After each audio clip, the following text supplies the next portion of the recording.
How you doing, y'all? Matt. Massive Beers. Back with a little bit more Hot Butcher reference piece. A little bit of a, what do I call this? Kind of a pairing, I guess you would say. I filmed a review of Hot Butcher for the World's Meet the Mosaics. Now I'm going to do Meet the Motuekas. Meet the Motueka.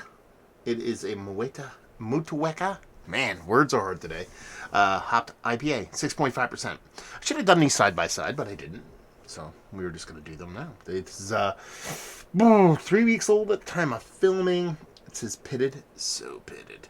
And it is basically kind of like similar, a little bit of artwork going on, but not really because there's a surfboard and stuff. But it's just to a T. And as far as Hot Butchers, their little tasting notes in the back go, it is zesty lime, dried orchard fruits, stone fruits, mind you. I think that's what they're going for there. And faint vanilla. Okay, maybe heavily oated. We're gonna find out. Yeah, Hot Butcher sent this off, and I'll let you know a little secret. You might have watched it already, but that Meet the Mosaics did not suck. So now I am going to dive into this one, and we'll see what's what. Like I said, Jets of Stylings through and through. That does not suck.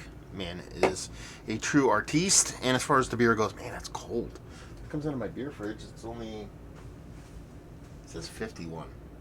Feels colder than 51. But yeah, I mean, look at it.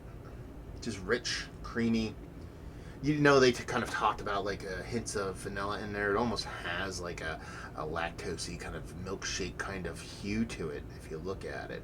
But yeah, it's got that nice kind of rich head going on, soft haziness. Nose. I actually do get a big pop of vanilla off of this. I'm not gonna lie to you, it's very, very present.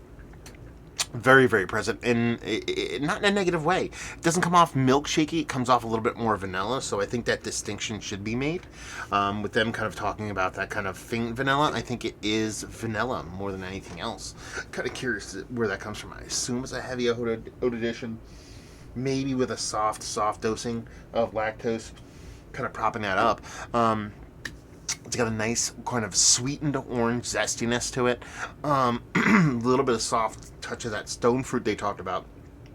But really is this kind of brighter, sweeter, without getting over the top, at least on the nose, perceptually sweet, kind of hazy IPA. I mean, it smells really, really good. Let's put it that way. It doesn't smell like it's going to be overly bittering. Now, the previous one definitely surprised me with that. I didn't think I was going to get a big bittering off of that previous one, but it definitely was there in the taste. Here you're coming, if I were going to kind of compare and contrast the two from memory, because the other one I had was a week or so ago, is this one comes off with that subtle dollop of vanilla, a little bit more sweeter in a confectionery kind of way, as opposed to a fruit juicy kind of OJ kind of vibe from that one. So let's dive in. Cheers, y'all.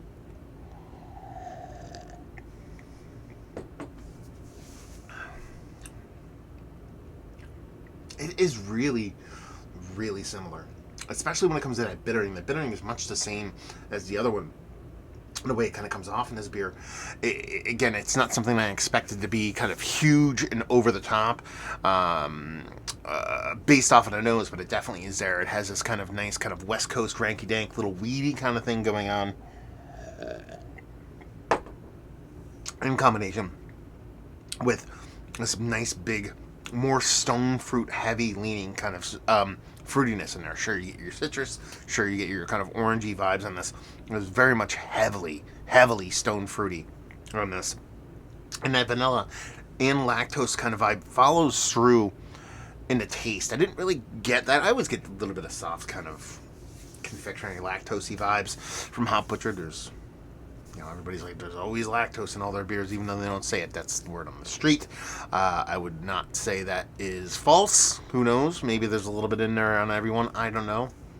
Who knows? But they all have a soft little lactose kind of vibe to them, at least from the mouthfeel. And that way it comes off as sweet, but not cloyingly kind of hard candy sweetness. It has that, but that little added kind of elevation to a vanilla. You know, vanilla and lactose can ring very similar in a lot of different beers, but in this one, and some of the better kind of IPAs, there is a distinction between those two. And while you do get that soft little lactose, there is that soft little vanilla to it. Now, again, we're talking about third, fourth kind of tertiary players here. We're not talking about leaders in the clubhouse, even though that is present. It really is that big stone fruitiness with that kind of rinky-dink, kind of weedy West Coastiness to it, and this really nice sultry kind of mouthfeel. I like that. I think that's really tasty. I should have did the side by side, to be perfectly honest with you. I absolutely should have. Just because I'm kind of curious, which one do I really enjoy now? Which one is the one that really kind of tickled me pink out of the both? I kind of want to knee-jerk say the other one. The Meta Mosaics might be my favorite, but it could be a little bit of kind of, you know, memory making me think it's a little bit better than it is now. Or it could be just different environment, you know? Could be in a different mood today, who knows? But what I can say is quite tasty and really good stuff. I mean, up there as far as Hop Butcher goes, Mount Rushmore status across the board for Hop Butcher. There's some that definitely do me better. There's only 4 spaces on that mountain when it comes to the whole catalog. But it's definitely worthy of being in the conversation. And just in general, if you're talking about, if you're a hop head and you really do enjoy a nice, rich, well done, delectable, delicious, yet not all bitterness dropped out kind of hazy, you're going to be hard-pressed to find much better than this. I mean, it is really, really, really that good. And, yeah, no shit Sherlock stuff. It's Hop Butcher. They know what they're doing when it comes to beer. Not just hoppy stuff, but that's where they kind of hang their hat with a lot of people. And it's for good measure, or good reasons, because this does not suck. So, yeah, absolutely tasty. Price point on this, kind of curious. Those in the know out there in Chicagoland, let me know. And please, please, please, if you've had this or the other one, or more specifically, you've had them both. It's called Motueka. Man, words, they're so hard. If you've had both that and the Mosaic version, there you go, that and the Mosaic version. Let me know what you thought, especially if you've had them side by side. I'm really curious. My taste memory, is that a thing? Can I copyright that over here somewhere? Anyway, that makes me think the other one just a little bit better for me, but I'm kind of curious what to see what y'all think. Not just you guys, you girls, they, them, there, everything in between. Y'all. I'm not South. I don't know where the y'alls come from, but you're getting it. So there you go. So hopefully you guys enjoyed the review. Hope to see you next time. Cheers, y'all.